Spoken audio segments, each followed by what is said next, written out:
Hi, everyone, and welcome to a new podcast, Shades of Black. I am your co host, Neralan, the founder of Consciously Black, a community platform where I gather Black individuals in Canada to discuss their Black experiences and revive Black pride. And I'm Miriam, a registered psychotherapist and founder of Thoughtful Therapist, a mental health platform aimed to empower marginalized communities. And together we have created Shades of Black, a bi-weekly podcast emerging from both our studies where we shed light on the different experiences encountered within our Black communities and the mental health aspects that exist within those experiences. Join our new community space where we discuss our challenges, our successes, our joy, our pain, and our Blackness. Follow us on YouTube, Apple Podcasts, Spotify, and all other platforms to tune into our bi-weekly episodes. We cannot wait to converse with you. Hi everyone, welcome to another episode of Shades of Black. I am your co-host Neralan.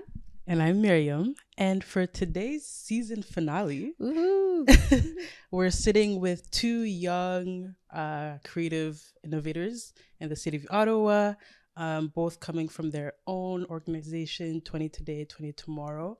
And to finish off this season, we wanted to take the time to talk a bit more about men's mental health, seeing that November was Men's Health Awareness Month. Yeah. So we wanted to take the time to talk a bit more about Black men, their mental health, and seeing where they're at and what we can maybe expect for 2023 moving into the new year for Black men and their mental health. So without further ado, our guests can introduce themselves. Yes. My name is Drayton, like you mentioned. First of all, thank you for having us. It's a pleasure. I've known the two of you for a while, and it's always great conversations. So we're from 20 Today, 20 Tomorrow, like you mentioned. We're a youth-led creative hub, the biggest. I'm just saying, you know. Big up yourself. You know. Yeah, so we do all kinds of things. Really focused on finding creative solutions to the problems that we encounter as youth. And some of the work we've done surrounds mental health. So this is a good opportunity to talk about it. Yeah, that's kind of my thing. Aymen can speak to My name is Aymen Fadil. I'm also a youth innovator, a part of 20 Today, 20 Tomorrow. I've only known Drayton for about 3 months now. Yeah. We ran into each other very randomly, and we became friends and started working with them. So I'm originally, like I was saying, I'm originally Yemeni and Somali, born in Canada, but I lived outside most of my life. So now I'm back here for university and whatnot.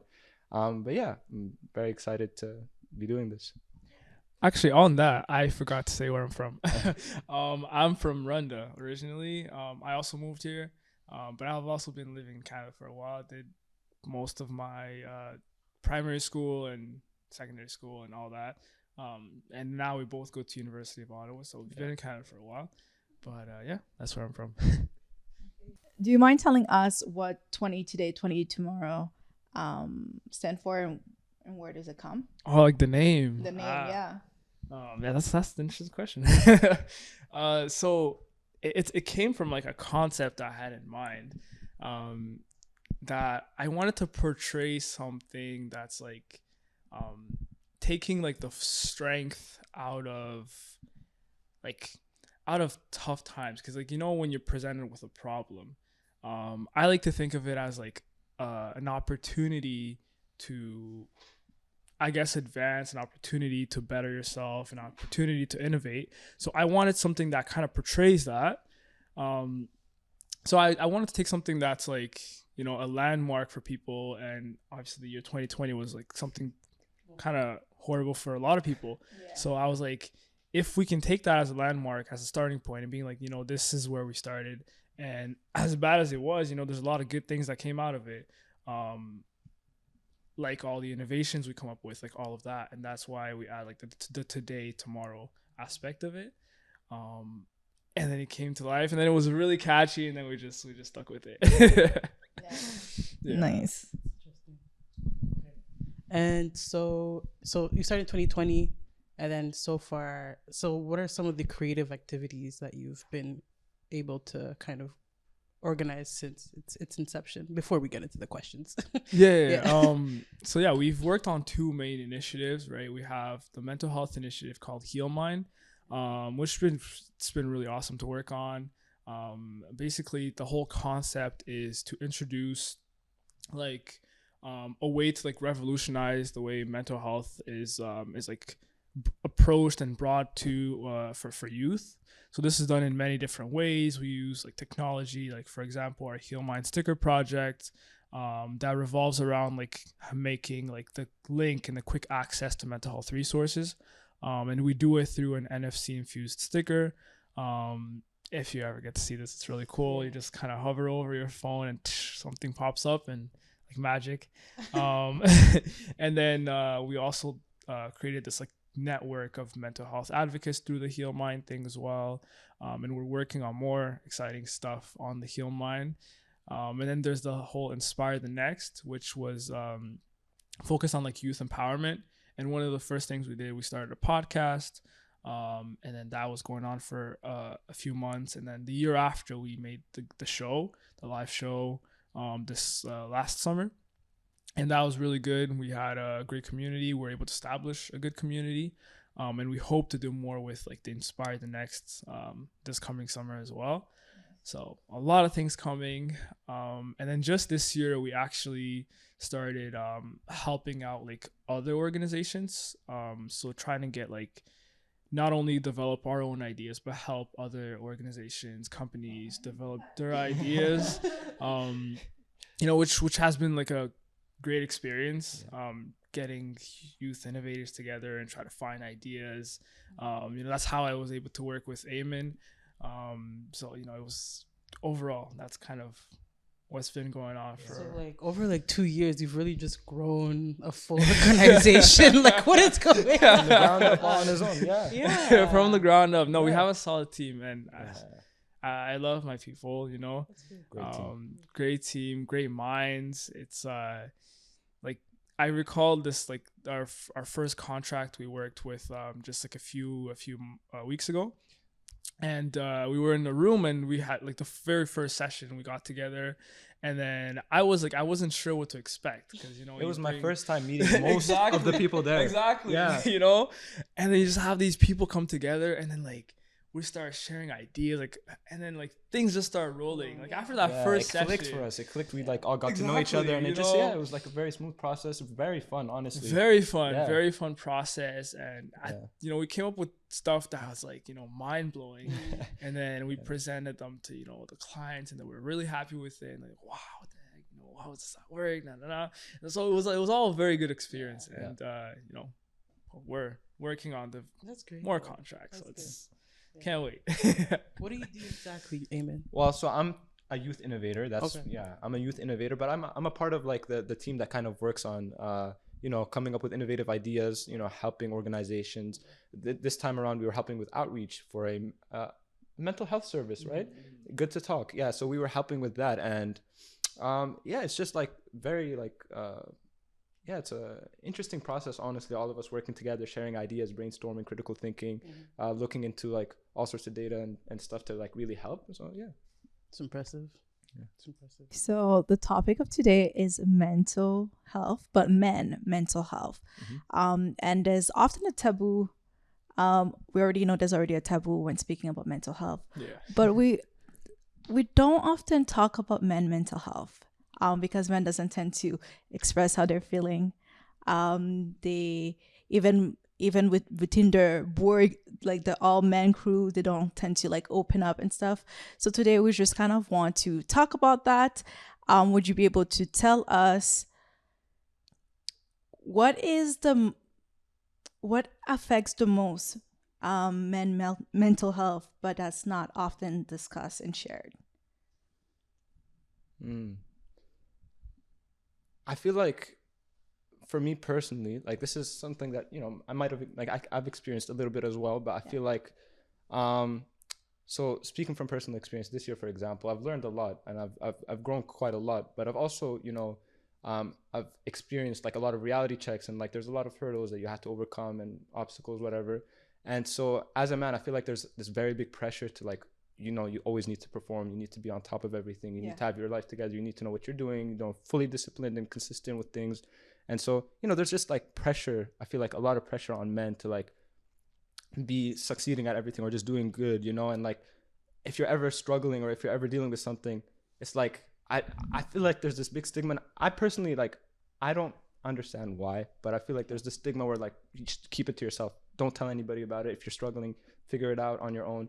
And so for me personally, like I feel like I've been blessed with the fact that I've been like raised in an environment where, you know, my mental health as a male has been valued. You know, even within my friendships, family, you know, I've lived in like, I've moved around a lot. So even the schools that I've been to, thankfully, you know, like they prioritize like mental health and stuff. So for me, like I was, you know, I tend to be like quite an open person. Yeah. And so for me, it was always just something that was in the back of my mind. Like I never consciously thought about it until recently. I feel like I've become a lot more conscious and aware of like what, you know, even I'm going through, what people around me are going through. And I just like, I realized that men's mental health is not like, it's not a given. Like the way that I might have thought when I was a little younger, it's not a given. Like men, you know, struggle and in silence too. And, you know, I guess it's like they're just taught to push through it. And I think that's where kind of like it can lead to that breakdown or to that like what's the word I'm looking for? Overload or excessive. Yeah. Just like it's a lot to carry. Like, you know, you're dealing with so much and it burns you out sometimes. But I feel like one thing I did want to say is that I feel like there's this notion of like what it is to be a man. You know, to be a man, you need to be solid. You need to be like unfazed by things. You need to, you know, be able to just tough through everything. I feel like that's a wrong idea. It's a wrong, you know, conception of what it is to be a man. A man can be vulnerable and open, and a man is somebody that's, you know, always checking up on people there, you know, as well, like there for their friends and the people around them. And like, you know, it's okay to go through things. It's okay to struggle and, you know, talk to people about different things. And so that's something that like, especially with like COVID and quarantine, like within my friend group, you know, I've tried to do this and they tried to do this, and, you know, we just check up on each other, make sure we're good, and like genuinely, like, you know, not on a superficial level, but it's very important. You know, I think it starts on like a very small scale, you know, within yourself, but then also those closest to you, you know, checking up on each other and, you know, really having those like conversations that need to be had. I think that's very important. I like that you said not superficial level, because I feel like a lot of the times, like, it's like, how are you doing? Oh, I'm good. Like, this is happening. School's stressful, but it's okay. And like, works like this. Like, we just talk about like the day-to-day things, but we don't actually like dig deep with like what's happening. There's a thing. So I'm originally, like I said, Yemeni and Somali. So I speak Arabic, and in Arabic we say this thing, kef halak, like a lot, which is when you know, say hi to someone, it's like kef halak, how are you? But it's like, not how are you on the inside, more just superficially, like on the exterior, how are things? Basically, you're asking somebody how are things. And I feel like that's what it is with a lot of people. It's like very superficial. Like you're not asking how they are or how they're feeling or what they're going through. It's more just how are things, and people respond, oh yeah, school's going okay, you know, work and this and that, but not really how are you feeling on the inside. What's going through your mind type thing. So it's like, yeah, it's a lot of the times it tends to be superficial when you ask someone how they're doing, you know. It's just like, how are your affairs, basically. Yeah. Interesting. What do you think? Yeah, I think like I definitely second a lot of the things Aymen said. I just recently watched this video. I don't know if you guys have seen it. It's by oh my god, I forget his name, but he's a really funny guy. But he made this video about like men being like in men groups, there not being like a space for like intimacy. Trevor Noah. Oh, Trevor Noah. I think I've seen that. I think I've seen the video you're talking about. I shared it on my story too. No, but it's a really good video, and he talks about like how I don't know if I saw the full video, but I just saw a short clip where he talks about like there's no space for like intimacy in male groups. Versus like female groups, there's a lot of space for intimacy. So like they talk about all things and everything. Too much sometimes. And the thing is like, but even showing like, you know, like all of that, you know, it opens up to like more things. Versus in men, it's very like he said, it's very superficial, and like it's given a lot of like the superficial level things, but also that's why it forces like people to kind of act a certain way. Like he said this thing that made me really laugh, but it's very true. Like you can't tell a friend like, oh, I love you. That's what I was gonna say. Yeah, but like, but you have to say, like he said, like, oh, whenever you say like, oh, I love you, dog, I love you, bro, like there's always like you have to add a sense of like it's not as serious as it is, but it is though, like it's something that we still like need, and it's something that's there. I think that's important. Show affection to your friends as well. Yeah. So if your friend were to tell you "I love you" instead of "I love you, dog," do you think like that would just make a whole world of a difference? It would. Yeah. But yeah, it would. When I tear up, oh my god. I mean, I say that to my friends, like my closest friends. Like I tell them I love you. Like like thank you for being here, thank you for being there, whatever. Like it's I feel like it's just more genuine. It's like showing appreciation. Showing appreciation. Something we need as humans. Don't be afraid to show that affection. Like I know people that are afraid to like. They're like, oh, I can't say I love you, but I love you though, like but, so I can't say it, but you know it. Yeah. So, I mean, I get that, but like it's good to show that affection, to show that like you care. That Why do you think they can't say it though? That's a good question. That's a good question. I mean, I feel like I have an idea as to why, but I don't same. But it's like, I don't know. What do you think? I mean, it's just like past. I don't know. It's like past experiences, things that you've gone through, internal stuff that you're dealing with. I don't know. Sometimes I just see it, and people are just like, it's difficult for them to go that extra like step to just saying I love you, because it's just like it's weird to them. It's like I'm not used to this. I'm not used to showing this affection or receiving this affection even. Okay. Vulnerability, I think. Vulnerability, yeah. Like there's a certain fear of being vulnerable, because like he said, as like what's being portrayed is that like as a guy you have to have it all together, you have to have your things straight, and then that makes it so that there's no space for mistake. There's no space for error, which is like not something anyone can uphold. It's not a human thing. Humans have mistakes, right? So then when you uphold that kind of standard for people like men, then they can't be vulnerable, because then what if they're vulnerable? Like you can use that against them, and then there's not like the whole like life in itself kind of becomes like a battlefield. Like always like what am I gaining? And then like I can't let myself down. I can't do this and that, and then it's always like fighting all the time. And it's like that's not all there is to life, Aymen, Oh yeah, no, I was also gonna say just on top of that as well. But like I feel like within men, it's like I feel like they view it as a weird thing to show affection to each other. Like, oh, that's definitely it's weird. Yeah. There's that too. Yeah. But they're like, oh, that's sus, that type of thing. But I was like, no, it's not. It's really not. Yeah. I was going to say the same thing. Yeah. Okay, yeah. So I feel like a big part of why men don't say I love you is because they don't want to be seen as, well, I guess straight men, I'll say at least. They don't want to be seen as homosexual. And so I just think people need to understand that I love you doesn't necessarily have to equate to sexuality. And I don't know, love is so broad and it encompasses so much that like it's not just sex, it's not just sexuality. I think that's what it is. Actually, Trevor Noah talked about that in the video where he's like, the only opening to intimacy that men have is sex. So when men are together and they talk about things, like the only intimate thing they'll talk about is sex. That's what they're always talking about. Like, who have you been with? I don't know, like that's kind of like the only intimate level that we'll get to. So it's like, it's very sad. Yes, it's very sad. Yeah, it's the thing with a lot of guys. Yeah. So quick personal question. Do you guys say I love you to your parents? Of course. Yeah. I mean, or does it come with ease, Yeah. For me, yeah. I know it doesn't come like with ease to everybody, and like I know like people personally that just like they struggle to say it to their parents and whatnot, but once again, I'd like to say like, I'm blessed for it to be easy and to come easy for me to, I think so too, to a certain level. Like when I was younger, it was easier. Like now it's more so like, oh, they already know. But then I always have to remind myself like, okay, like yes, but this is something you have to show to people. Like, it's always good to be reminded of these things. So it's like definitely it's gotten harder as I'm getting older. I agree with that though. Yeah.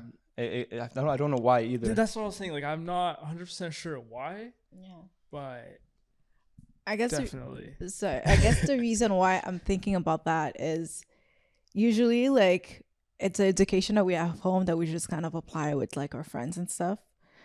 So obviously, like I think that for women, for girls, it tends to be easier to be a little bit more vulnerable, just because at home our parents is just always and cuddle us a lot, and so when we're with our friends, it's so easy to give hugs. It's so easy to just the same type of affection you have at home to just apply with friends, because there's there are some women that doesn't like hugs, that doesn't love like those, like telling them I love you. It's kind of like, oh, I love you too, but so I have a feeling that a lot of time it can be hard for men, because at home the education with their sons tend to be stricter, toughen up, and things that some people can label it as toxic masculinity, which we're probably gonna dive in a little bit later. Yeah, I mean, on that as well, just thinking, I'm like, because I was like, why does it get harder as you get older? But I think like as being younger, I don't think you necessarily fully understand what it means to say I love you to your parents. So maybe like as I'm growing up, like as I understand that more, so then it's like I have to think through it more. But I'm not sure. Still thinking about it. I don't know. I mean, for me, it's just like the idea of like saying you love someone or loving someone. Like, I think, I don't know why people like, I don't know. I feel like, I don't even know how to say this really, but it's like, it's such a big deal now. It's like telling someone you love them, or just loving someone. It's like it's a bigger thing than it is. I think it's just a natural, like, human thing to love the people closest to you, your friends, you know, your parents, to show that affection, to say I love you. But at the same time, I'm still trying to like also understand why, as you get older, it's a little harder. I feel like for some people it might be easier to say I love you to their mom than it is to their dad, because with their dad, I mean, their relationship might be a little different, whatever. So there's different factors that play a part. I agree. I feel like as we get older though, like the way we show love is different. Like we go from saying it to maybe acting it instead of saying it.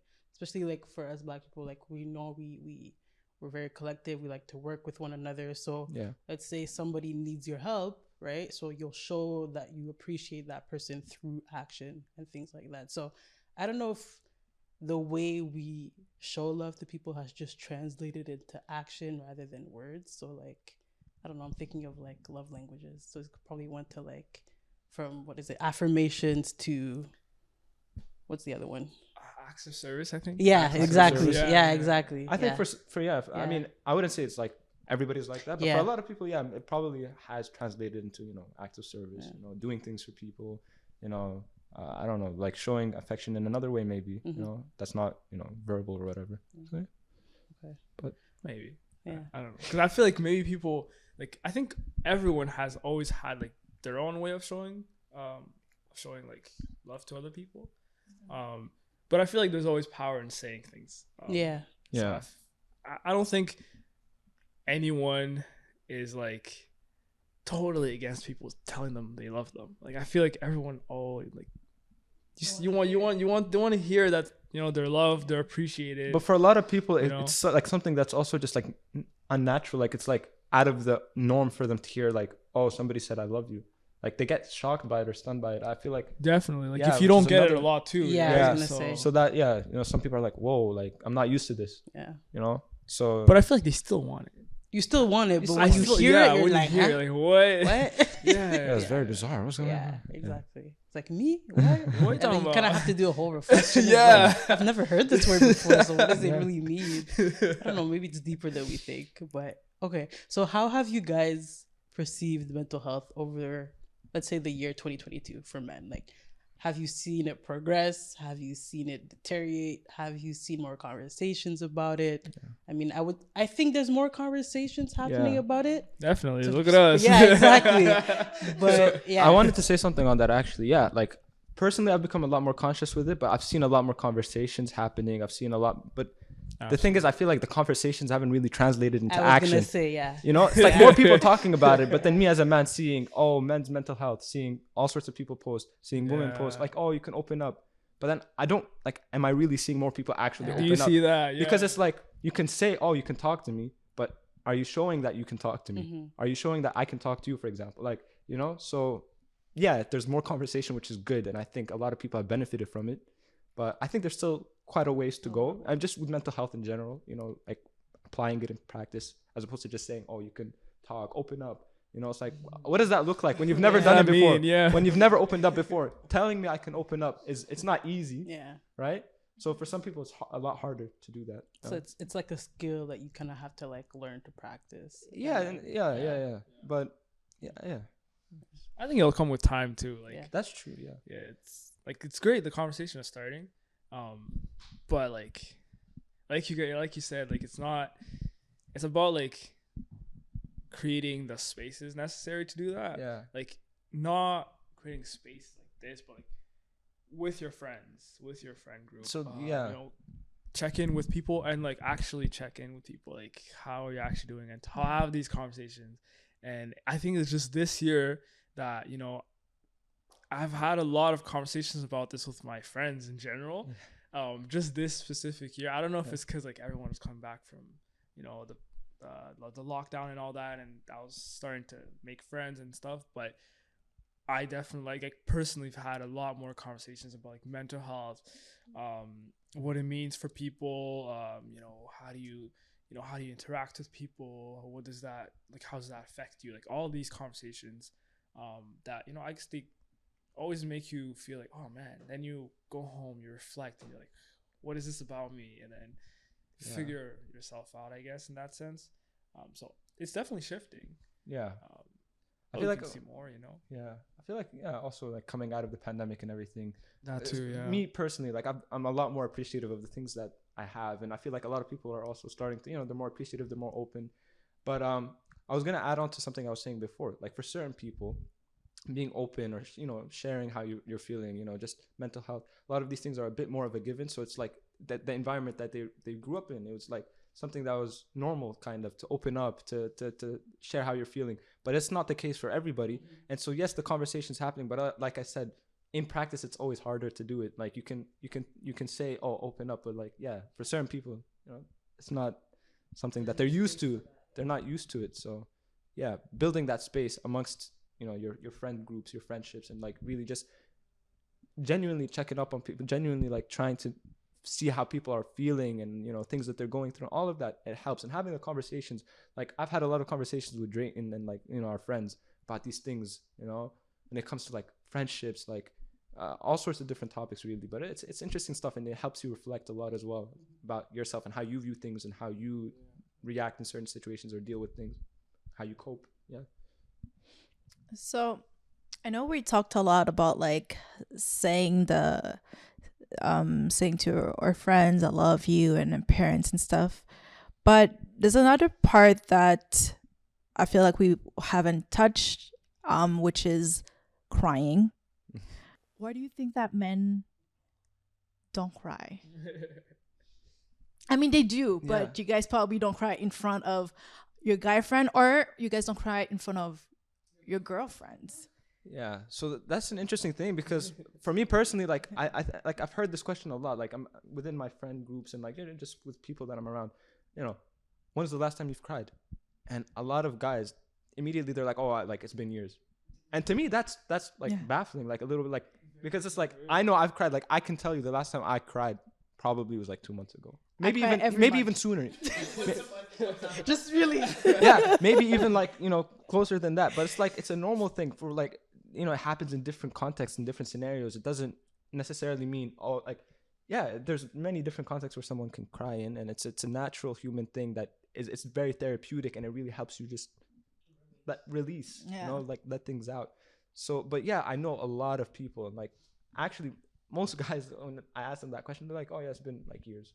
And to me, that's like, I don't know why. Yeah, like And it's crazy. But they say it with yeah. pride too. They're like, yeah, I haven't cried in Yeah. like Which I find it crazy though, because men has so much pressure Yeah. that they so much add onto their plate. They have to take on so many things, and they are sad too. And then I don't think it's healthy though. Like when they like, Yeah. it's not healthy. Because for me, I'm like, I'll be crying like, I maybe I'm a, you know, 365. Another thing, All 365. that's it. another thing, I feel like men don't like revealing the fact. Like they can't reveal the fact that they like. I know some people, they probably do cry, but they just don't want to say like, or they have cried more recently. But it's just like to say, reveal the fact that you do cry. That's like, oh, I'm showing my weakness. So they don't like to, you know. There's also that, but. Dream.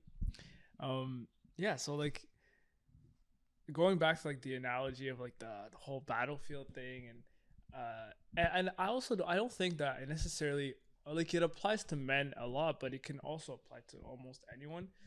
Just being in like this whole mentality of like, I guess like the whole grind thing, and like, oh, you know, I'm working and there's like no space for weakness, or no space for like falling at all. So it's like, if you do cry and if you do show that kind of emotion, then you have to explain that, like, why you're crying. It's like da da da da da. You can go back to all the things you've done. Maybe you made a mistake. Maybe it's something that you wished could have been better, and that was something on your part, or all those things. Then he goes on to all those details on like, why do you do this? How are you like this? And then you have to do all that internal work because you cried in front of someone, and then that person will never see the same again, right? And then there's all that pressure too. It's like, if I cry in front of this person, then this person will label me a certain way. Okay. And then if they label me a certain way, Yeah. because a lot of just going up in life, I guess, comes back to the image, you know. And then if that person sees you as weak, then their interaction with you might change, and that's like a fear you may have going into that. So there's definitely a lot that goes into like why men don't cry as often, or that they don't push that, like they do cry sometimes. They don't, you know, no space for weakness kind of thing. Yeah. That's I don't so know. interesting. Like, That's like, I'm just trying to see, like, okay, your image will change, Yeah. but not by that much. Like, it's not like you as a person fundamentally you've changed. It's just that you had a moment where you cried in front of somebody and you, I don't know, like it's Like, definitely there's not a huge like personality change. It's not drastic. Yeah. But it might feel drastic, because if your whole life you've been growing up knowing and being taught that you have to be perfect, you gotta, you know, get that, you gotta be that, you have Whatever you you tough know, through it, yeah. So then like, if there's one slip, then it feels like all your years of all that work Okay. that unloads, and that you become a whole different person, you know. I've seen that too, actually, where it's like people have this expectation of what they need to achieve and what is expected of them, like, you know, from their Exactly. parents. And, you know, they encounter hardship, whatever it is, like somebody that's studying a certain, like engineering, for example. Oh, their parents expect them to be the top engineer, the top this, the top that. And they're doing it for their parents. And they're just like, you know, toughing through it. They're like, I'm doing this for the people around me. And then they realize, oh, maybe it's not for them, or they realize it's just too hard for them, and that's not what they want to do. And then like their expectations for what they were going to achieve and whatever it collapses. It like and so and with it's things like like you have that, to restart. yeah, it's just like Yeah. you failed yourself, you failed everybody. You failed, yeah. And It's it's a like, whole crisis too. Like, and what and the getting heck? to that point is like terrifying for a lot of people. Very, very terrifying. You know, Getting to that point is when a terrifying. woman or any person see a man cry, or I will talk about myself. I remember I don't see my brother, my older brother. My brothers don't cry. I have 3 brothers. I mean, except the youngest one.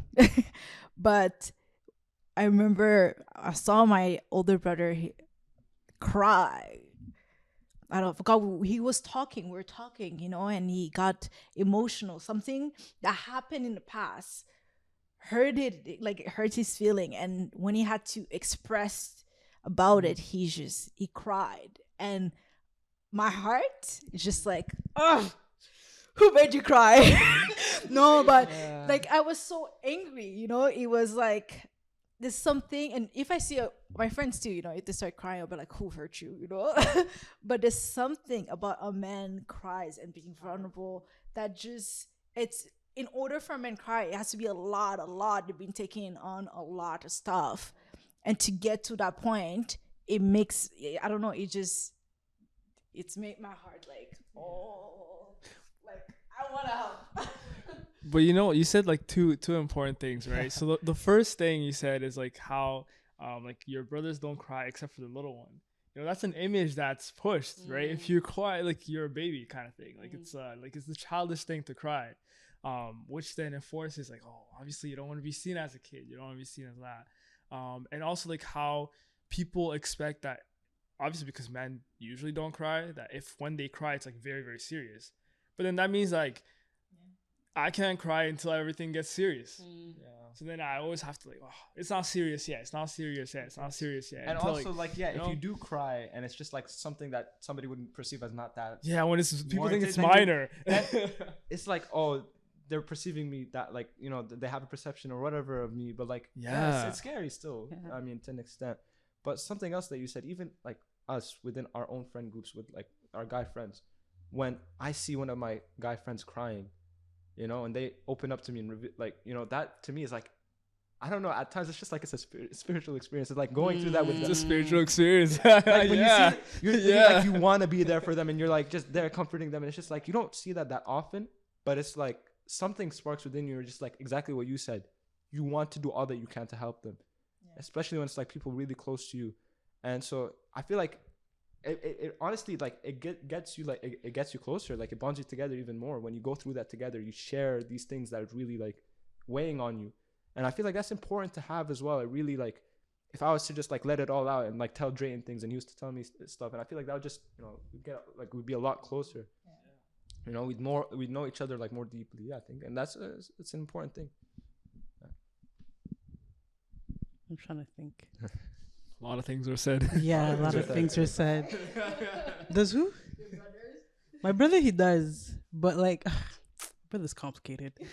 Okay, but like, he cries. Sorry. I don't know. When he cries, it's like he's a big baby. So it goes back to kind of what you were saying. You know what I mean? So when he cries, it's like I hear him and I know what he's trying to say, but it's not exaggerated. But I don't know how to explain it. It's a different type of cry. But I've seen him cry before, and I don't know if I don't take it seriously because of my own personal experiences with him. It's complex. It's very complex. But that's interesting. Yeah. I don't know. It's different when I see him cry. But if I were to see somebody else in my family cry, I think I would have been like, "Oh, whoa! Like, what is going on here?" I have a random question. But have you ever seen your father cry? I like that you said that. The first time I saw my dad cry was at my mom's funeral, and it was like a big sobbing cry, and I was like, "Whoa! Is that my dad crying?" And I was just like, and I remember my godfather had asked me, because I talked about it, and I was just like, yeah, I saw my dad cry like today, And then my godfather was just like, oh, like, how did that feel? And I was just like, I don't know. He's also a psychologist, so I know he was therapizing. I know what he was doing. I knew what he was doing. But like, I was just like, I don't know. It was just weird. It was just, yeah, I had never seen him cry. It was just weird.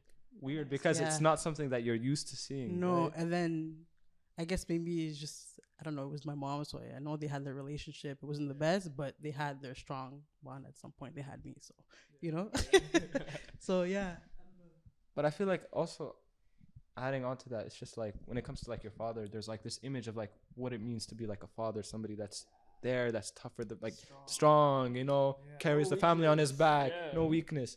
And so, yeah, at times when you like, the very rare moment where you see your father cry, it's just like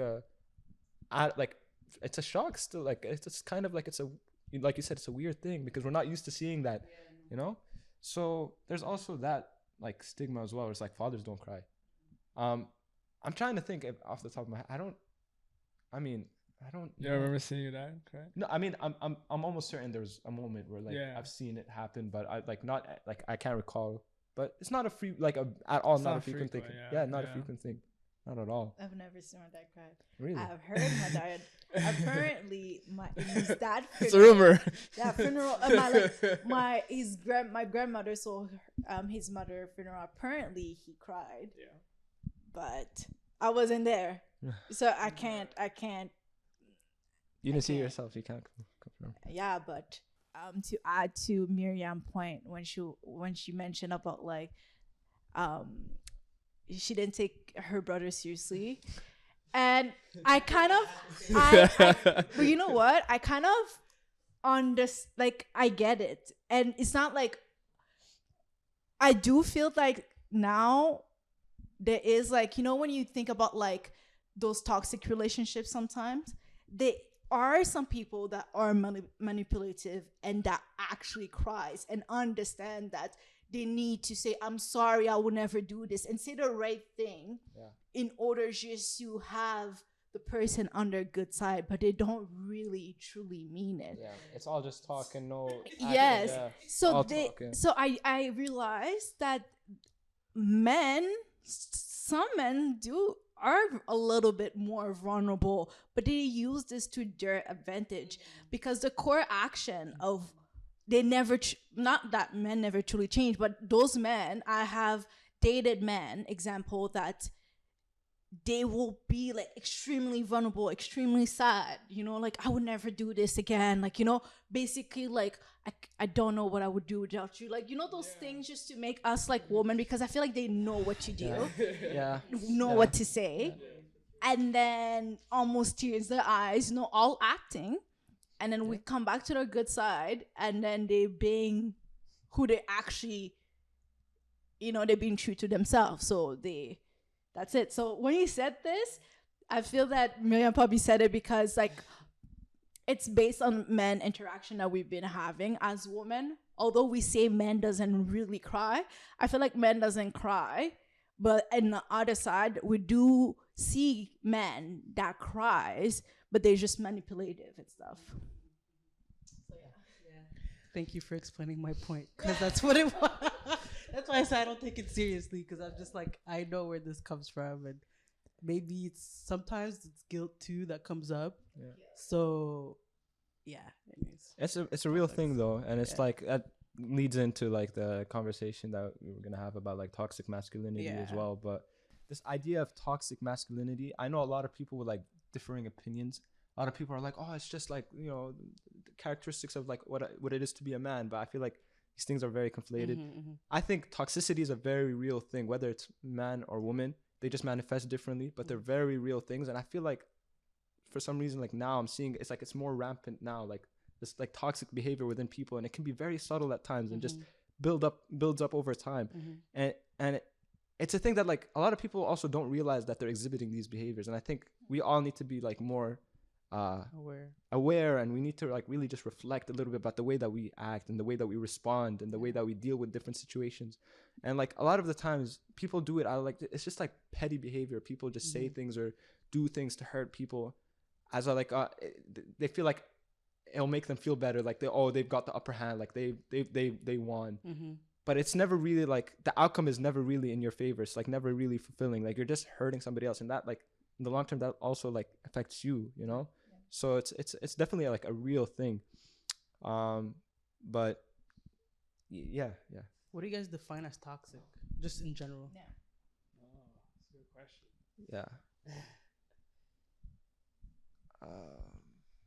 I don't know. It's That's a like deep one.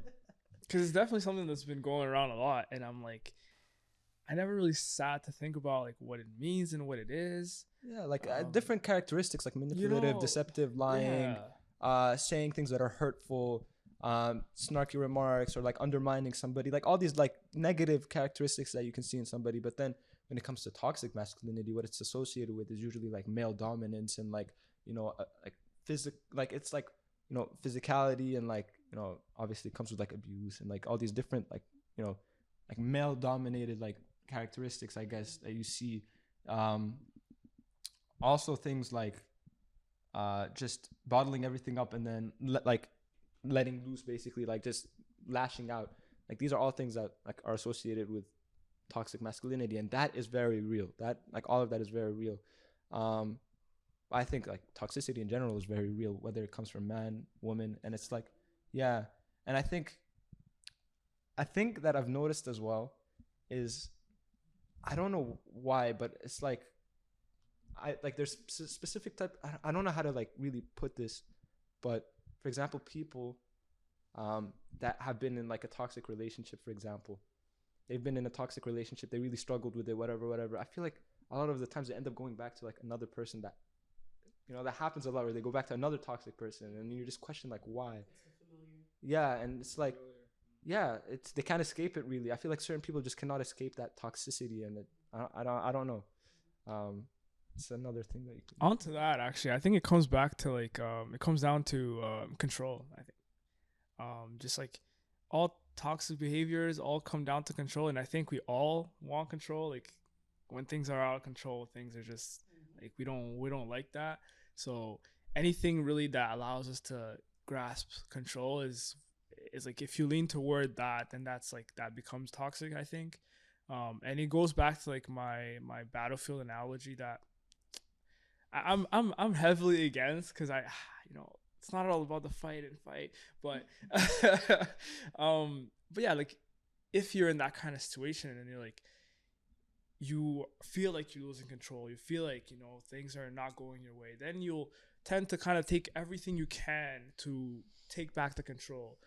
So if that means like, you know, exploiting someone's emotions and trying to take advantage of their vulnerability, you know, then you tap into that, and then that becomes like the start of what, you know, people call like toxicity, and obviously it doesn't do you any good, nor does it do the other person good, obviously, but because in the long run, then you get used to like constantly having to step on other people to feel better, and at some point it won't make you feel better. You know, it's yeah. And so I think that I was maybe gonna add on to what I said earlier. Like I feel like certain people can't avoid it.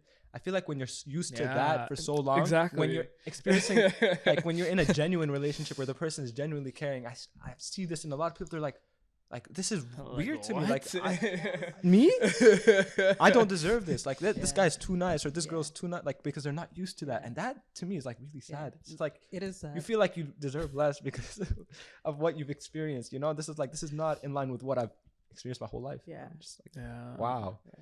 I like that you say that, because that was me. Like, I mean, with my partner, when I like, I knew him, but when we actually started talking, and I was like, why are you so nice? I've heard that and it before. was just like, so like genuine, and I was just like, ew, what is this? No, what is this? Like, show me toxicity. It goes back to the familiar. Yeah, exactly. It's not that I want it, obviously, but you're so not used to it, and like you think it's fake for so long. Like, I don't know. It took me like 6 months to actually get used to it. And I was just like, okay, like you're safe here. Like this is okay. And like till this day, like sometimes I still need some reassurance. It takes time for the walls to like come down. You know, like it's not easy for everybody, and it's really just past experience. Definitely not. Yeah, past experience. So it's and they shape you too, because like if you come out of like a toxic relationship, then you try to move on, like part of you that lost that control like might want to regain it, so then you might become that toxic person in the other relationship. And sometimes you just build a shell around yourself as well, and it's just like to protect yourself, you know, from being hurt again. You know? So there's also that. Okay, so Dewey, question. If let's say if parents never teach their son to express themselves, to be that it's okay to cry, you know, like just have, you know, raised the son the same way, but not the same way they raised their girl, but you know, like in the emotional aspect similar, you know, how can we prevent a future of non-toxic men? And second question I was thinking is, is there a difference between hyper masculinity and toxic men? Because there is, because I was talking to my boyfriend about it, and then he was saying that for him, he started like he enjoyed some time listen to Andrew Tate. Yeah. And at first I was just like, wait a minute, this is definition of toxicity. And he was just like, no, Nicole, hear me out. He says that he is saying a lot of things that men actually, that's the reality of many men. Men do want to focus on work, like the way that maybe he expressed and Tate expresses message is definitely toxic, but the message It's all for behind shock it, value. It's all for exactly. Yeah. So we were having the conversation between the difference maybe of hyper masculinity, a man that want to do a lot of man job, and man is this, woman is this, or just toxic. Me, I just label it as toxic, but I do understand there's also hyper masculinity. Yeah. So I'll say this for the first question. I think personally, in nature, men and women are different. They're different, in nature.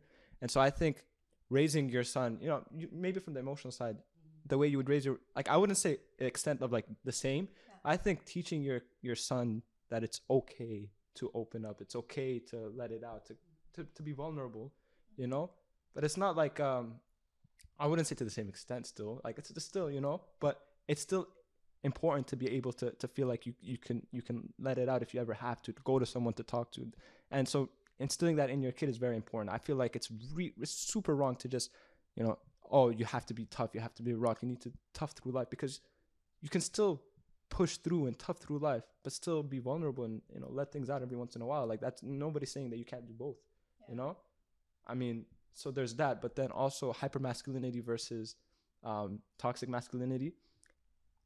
I feel like now I'm starting to see the distinction. I feel like they are slightly different. They can, it can get a little intertwined, but I feel like there definitely is a difference. Which is? Well, for you.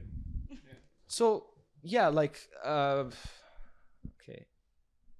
I feel like for me personally now, what the direction that I'm trying to head is like really just focusing on growth, focusing on myself.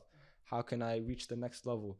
And obviously, in moderation, not trying to just all this pressure, whatever. But it's financially, how am I going to become financially stable? How am I going to take care of myself? How am I going to take care of, thinking in the future of a family, and just being hyper focused and hitting the gym and this and that and all these different things. These are things that men strive towards, and they want that's oh, I'm going to be a real man. I'm going to be. So yeah. That's why it can be become the hyper masculine. Yeah, so the people take it too far. That's what I'm okay. People do take it too far, and then it can it becomes intertwined with toxic masculinity. But to an extent, I see that point of view is what I'm saying. Yeah. Interesting. That's interesting. Yeah. So for that first question, I think because you said that if you do raise your kid and you teach them how to be vulnerable, how do you avoid them becoming toxic and kind of take advantage of other people? And I think it's just you have to give them the space to fail and know that it's okay to mess up, be vulnerable, and then there will be no need to feel like they have to take advantage of the other person, or take advantage of someone else's vulnerability. They'll grow up thinking that everyone messes up, everyone fails sometimes, and it's okay. And it's a part of life, because I feel when we grow up, even with our parents too, I feel only later in life do you realize that, your parents actually mess up sometimes too, So if we're in an environment where it's more human, it's more human, and the human side is presented to the kids, and then that kind of pushes the whole needing to conquer, needing to build that shell around you, needing to take advantage of other people, And then and for the second question, I personally never heard that term. That's the first time I heard of it. Hypermasculinity? Yeah. Really? Yeah. It's the first time today. Interesting. So I don't know. I think because I would want to argue that, like, obviously, like, there's things that men tend to like direct themselves to, but I also feel like women would also direct themselves to that too. Yeah. So it's like, I don't know, like, what that line crosses. I don't know. Yeah, that's I'm sure it's interesting. still- Because I was reading something that women tend to be more attracted to, not more attracted, but they like hypermasculine men in a sense that they want a man that want to take care of them. They want a man that want to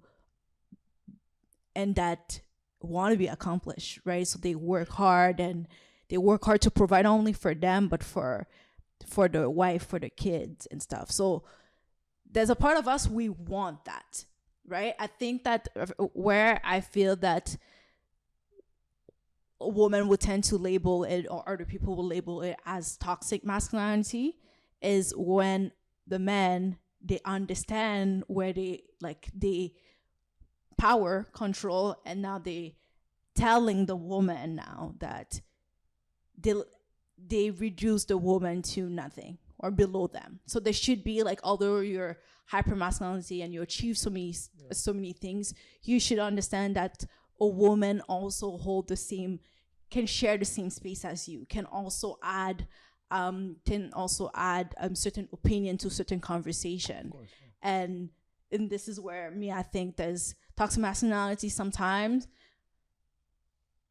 would be more like, okay, you're a woman, you shouldn't be sitting with boys and you don't have your space here, you know. That's what I mean when I say people take it too far, because like I feel like you can still exhibit the good qualities of what it means to be a man, like to be able to be there for people, open and whatever, vulnerable, all of these things. You can still have that, and then not like.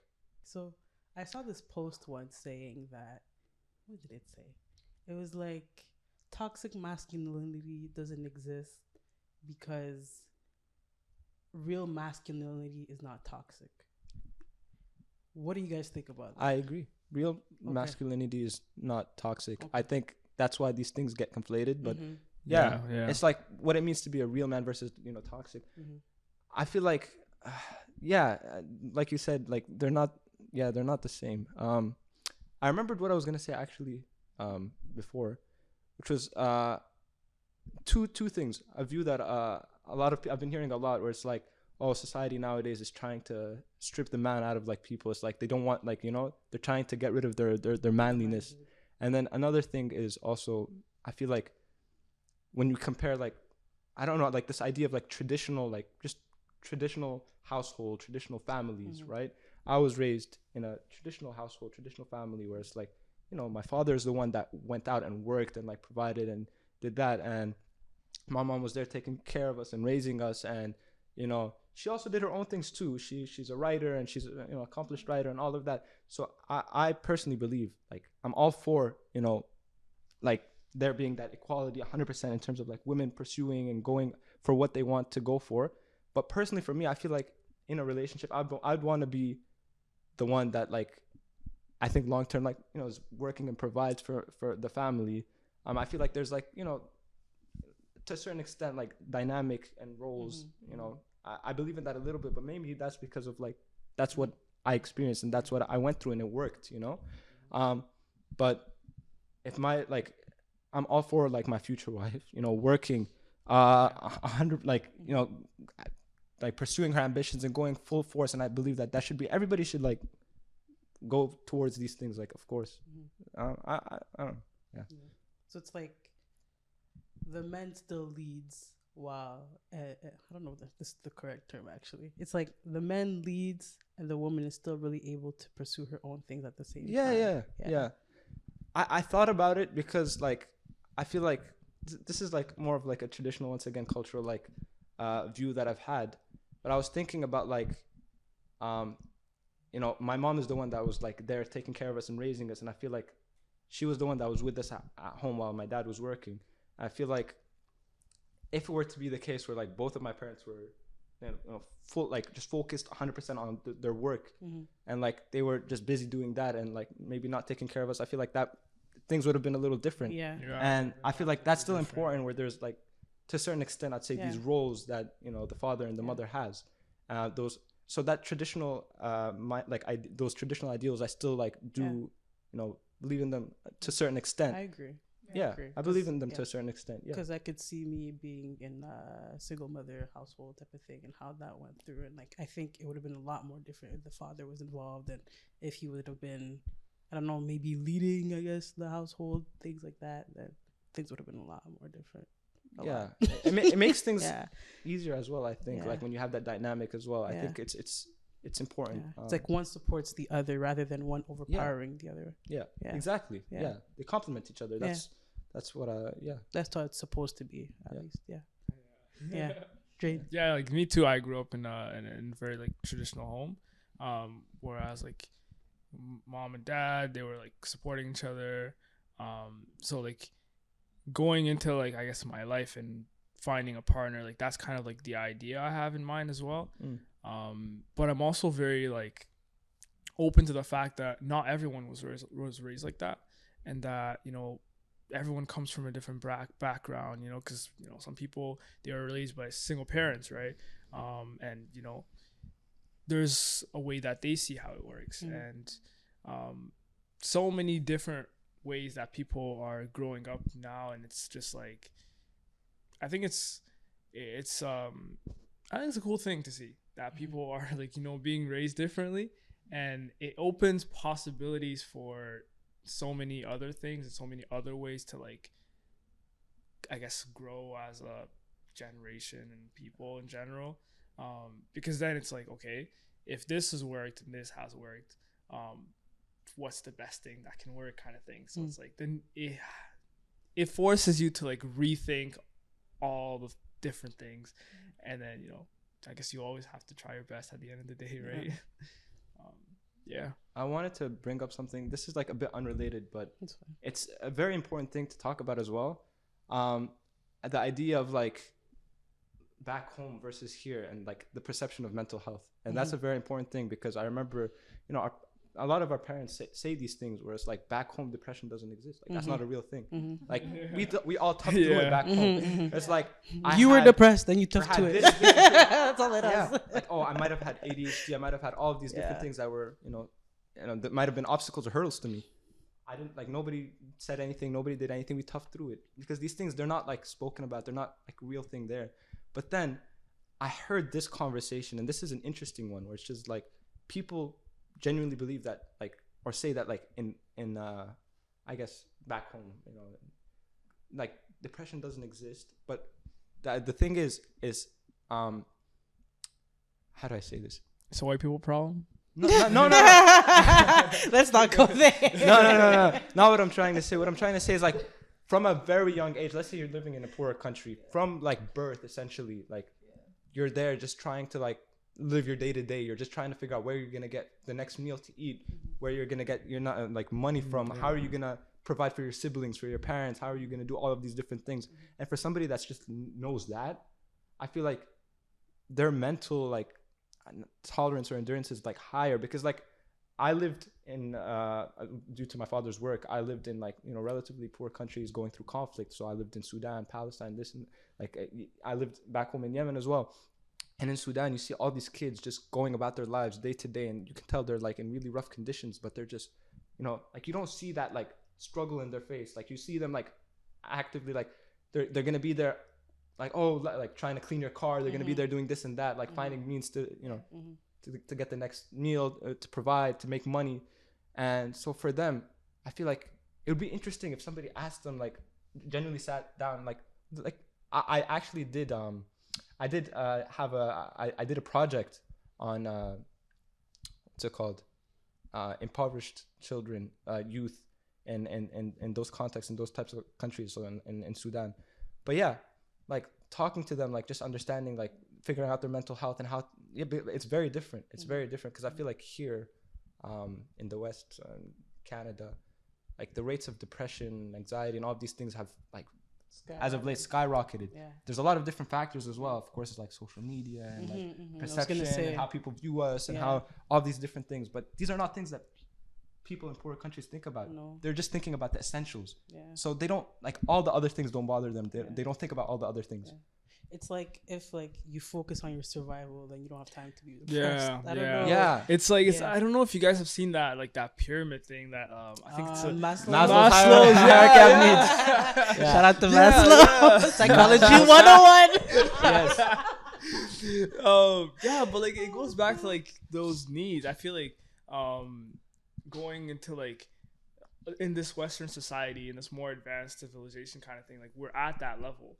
And like the reason why people kind of like I don't personally like the term of like people saying, oh, it's a white people's problems, because like it's not. It's just because like these advanced countries covered all those basic needs. So you're at that level where like you're kind of reaching that cognitive kind of intelligence where you can develop your emotional intelligence. You can develop all these things.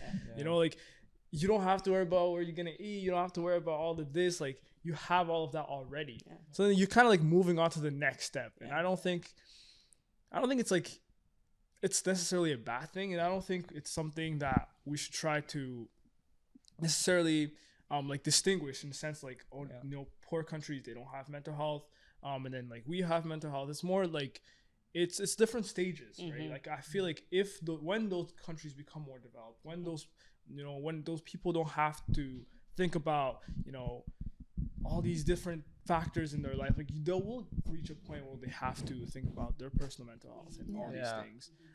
And that whole like pyramid is like way. That's something I read in the book, exactly what you said. I go back to. Yeah. So the author was explaining that exact concept, which is like when you have all of your basic needs met, like you have everything that you would want, that you would need, really. Our brain is designed to start creating problems. Our brain, like, but the thing is, the way you want to like approach it is you're creating problems that you want to have in your life. So it's like, how am I gonna figure out this next challenge, this next thing that I'm trying to pursue or achieve? For example, if you have a goal in mind, you know, that can be what you choose to focus on, as opposed to focusing on external things or, you know, others' perceptions of you or this or that. So, but it's definitely, when you have all of your basic needs met. So, and like people in Western countries, they have all, so. They have their basic needs met. But I don't think in poor countries mental health doesn't exist. I feel like 100%, I was just. I mean, I get it. Yeah, I was because bringing it up as a conversation because people like that conversation's been happening too. But it's in Haiti they call it not mental health. They call it crazy. They label it as like, you know, people that they. Even in the States, right? So even now we kind of see like when people go through. I mean, Haiti, when you're poor. And then so that mean like when you can't survive, you in the street. You know what I mean? So obviously sometimes you don't have clothes, so people label it as just crazy, you know, because normal society you wear clothes, right? Normal, it's like distinct to normal. Normal, you know? Yeah. But I think that it's weird that not that it's weird, it's a cultural aspect that we don't think that I feel like we think there's a mental health problem in our community because we grew up in the Western world, in a world that's the first thing they want to teach us, you know, this problem to talk about, you know. But back home, I was raised in Haiti, although I was quite young, but we were not dealing with it wasn't about ourselves. It was always a community. It was always like we were always together. We never felt alone, to a sense. We were never struggling alone. Here you struggle alone. Like in the West it's like a very individualistic society versus back home it's very communitarian. I actually learned that recently too. Like the whole individualistic communities and collective and how, you know, how that affects the mental like health and how people perceive mental health, you know. Societies that live the longest, even Western, like there's a city in Italy, for example, where their people on average live past 100 years old. And that's because, and they, like, these people, like, health-wise, they all, like, do things that would be considered bad for their health, smoke nonstop and drink, but they live, like, past 100, like, on average, like. And the thing is, they're the most, like, super, super, super collective, like, communitarian society, and it's like this village, right? Every family that lives there knows each other. They all, you know, do everything on their own. All the farming, all the like, everything is natural. Everything is just all of them, and they're there supporting each other with everything. And then they, at night, they party until like 3 a.m. This is a real thing, and that is very important. Being like super individualistic and just being stuck, like just feeling like you're alone. Yeah. Feeling like you're alone is a very, very, very big problem. But I wanted to bring something else up. So funnily enough, I saw this clip on my feed. It was an Andrew Tate versus Piers Morgan debate about depression. And Andrew Tate was saying something that I actually do agree with. He was saying, and he didn't mean it like in a literal sense, but he was saying depression isn't real. He was saying depression isn't real. And Piers Morgan wasn't getting the fact that he wasn't saying it in the literal sense. He was saying it more from the perspective that labeling somebody as, oh, you have clinical depression, that they will take that and they will label themselves and they will identify themselves as somebody who's depressed, and that'll be their identity, and it'll be hard for them to actually find a way out of it. Whereas he was saying, when you realize that you're in a moment or a period in your life where you're just going through a lot of hardship, you need to kind of rise above it. You need to start, you know, just reality check, really just how can I do better? How can I improve? Where can I, like, you know, basically you're just striving towards the next thing, trying to preoccupy yourself, improve yourself.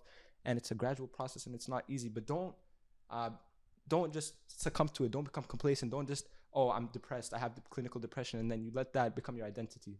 That's excuses. Yeah. I think I saw the video. I think he also meant that as like excuses too. Yeah, and so of course it's not easy, because I know people that have like clinically depressed, like with clinical depression, you know, you become like, to a certain extent, you're just like, you don't want to leave your bed. You don't want to, you know, deal with anything. You don't want to face anything, and you're just so tired and you can't.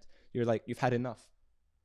But I feel like allowing yourself to sit in that position, even if you're struggling, like, I feel like that is also like, it's just more harmful than actually just, you know, at least doing a tiny bit every day, forcing yourself out of your comfort zone just a little bit every day, just taking tiny steps, step by step. It's very important to like overcome these things. Just never like fully just succumb to it, or just accept that this is the state that you're in and that you can't change it, because you're giving all your power away, right? You're becoming powerless essentially. But that's a very like, it's a scary thing. Yeah, like the whole labeling thing is something that labeling I don't know, like dangerous. Because I kind of think like, obviously, like words have like a lot of power, and there's a lot that happens when you label someone as something. Because like at the end of the day, like you labeling them doesn't make them have depression. You're just trying to describe their mental state as is right now by adding a label to it, right? So maybe like the labeling kind of adds like a stop to like their mental state, where it's like, okay, this is where I am and I'm depressed, and then that kind of becomes the reality, versus like not labeling but providing, you know, different coping skills and things like that. It allows them to understand, like, yes, it's a mental state that I'm in right now, but I can move forward, and there's not that stop.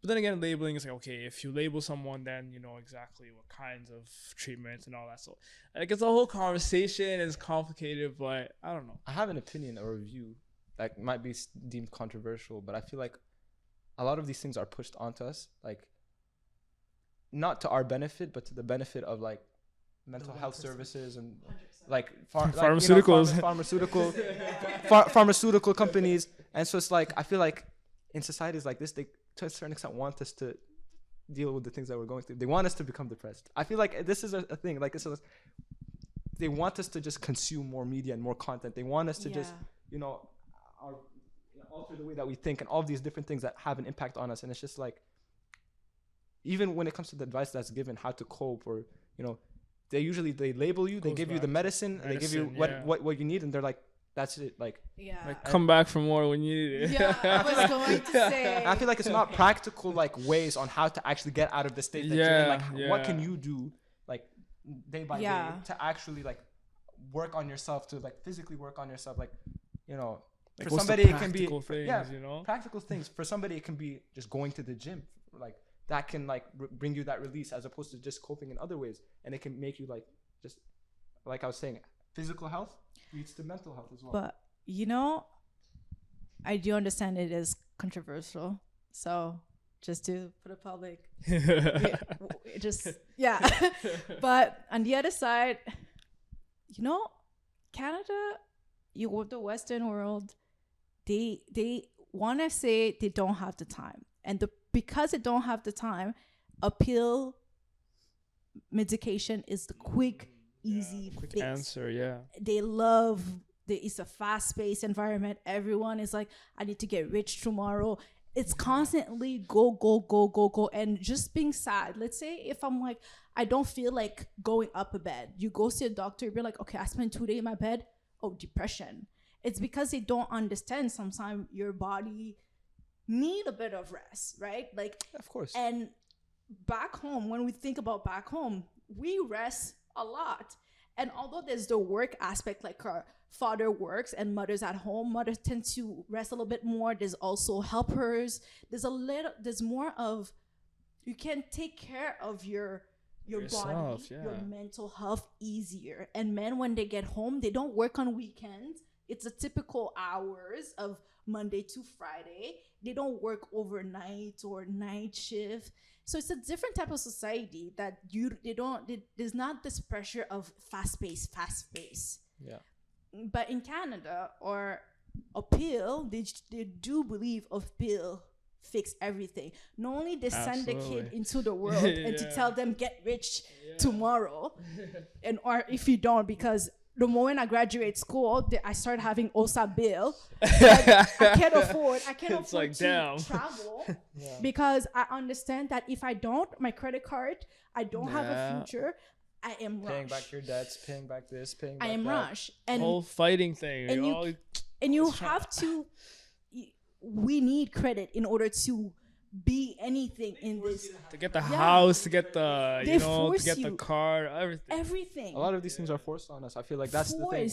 Forced on us, and that's the reason why that they create a world that people tend to be more depressive in the Western world. And it's like you mentioned, and I do understand how controversial that could be, but they did create a system that kind of make people slightly like dependent. They want us to come back to them. They want us to come back to them because it's to their benefit, I think. Yeah, exactly. No, but when you think about it, it's a very good system. You know, it makes them a lot. For them it is. When you're at the top there, you're making a lot of money, and it's like contributing to the economy too. Like, how can you take away this? Like, it's huge, right? And just this whole conversation made me remember of this book I was reading back in 12th grade or at some point in high school, and it was about like this dystopian future. I forget the name, but there was this one character, and then it's like in the book where like they make babies, and then like it's a fully fast-paced life, whereas like Handmaid's Tale? I don't know. No, it wasn't Handmaid's Tale, but it was like I don't know. Something with a blue cover. For some reason, that's what's sticking out. But basically, like, people would get sick, they would have like a thing, and they push it to the point where it's like, you want to be happy, take this pill. You're feeling sad, take this. So it's like Matrix. No. No, but like everything was like, you had a solution to everything. So you had a set life, and then you worked in this place. You were literally born for a specific job. You were born for this, and it was a whole system that was very, very, very functional. But those, like, the people in it, like, they weren't really people, and that was like the whole conflict in the book. And it just made me remember of that, because then I feel like that's kind of where we're going, because all these things and people being by themselves, and then like pushing like the whole industry, like the medication and a lot of things that one of the episodes me and Miriam had, we talked about how our medical system is not preventive. No. And that could have been avoided with COVID, because so many part of the world started to create like lockdown and things like that kind of before, because they were aware. They just thought that Canada, like, we would never have like a pandemic, And I think that the mentality of Western world to be on top of everything, they're not preventive, and it's everyone's job to make sure they're good, and it's not their job to make sure that people are good. I don't know if that makes sense. It's individualistic. But the preventive thing is also interesting. I agree. Like it's not preventive with a lot of different things. Yeah. Which makes sense though, because if it's not preventive, then the system breaks down. Yeah. No, but I was thinking of it in a different way, but it's something else. It's fine. Cool. I think we're a bit on overtime, but it's good. a little bit. Great conversations. Great conversations. Okay, to finish off, we're finishing off the year. So what are you guys hoping for 2023? Oh my goodness, I can't believe I have to say that. This year went by very, very fast. Yeah, it's insane. Honestly. Yeah. Well, for me personally, I think I want to just build greater discipline and consistency with all the little things in my life. I think just really regaining that control to just all the little things in my life. Whether it comes taking care of my physical health, which leads to my mental health, it comes to pursuing the projects that I really want to pursue, just being consistent, doing bit by bit, mindfulness, reading, prayer, all these different things. And just really going after my entrepreneurial ambitions as well, the ideas and projects that I want to work on. I just want to hone in on something specific and just get it done this next year. Drayton? Kind of like what you talked about. I just want to keep developing me personally, and I think just stay on the journey of self-discovery. Actually no, I heard this one saying one time that it's not really about self-discovery as much, it's more like self-uncovery or something, but it's just uncovering yourself and not discovering new things, because it's already part of yourself. That's interesting. Yeah. So I really just want to take deeper, myself on that journey and kind of see where it takes me. And what about you guys? What about you guys? We need to hear from you. I have a platform, Consciously Black, since 2 years that I can't relate to you when I say there's growth in that platform. But every year, I said the same thing 2022, and I couldn't get myself to do it. It's also because the project do focus a lot on Black experience, and I feel like it can also be quite draining. And I kind of push it really far. But I kind of hope 2023 I could reconnect with you guys, so you guys could help me figure and also develop Consciously Black. And on a personal level, I just trying to stay healthy, trying to continue to focus on my mental health. And I am. Nice.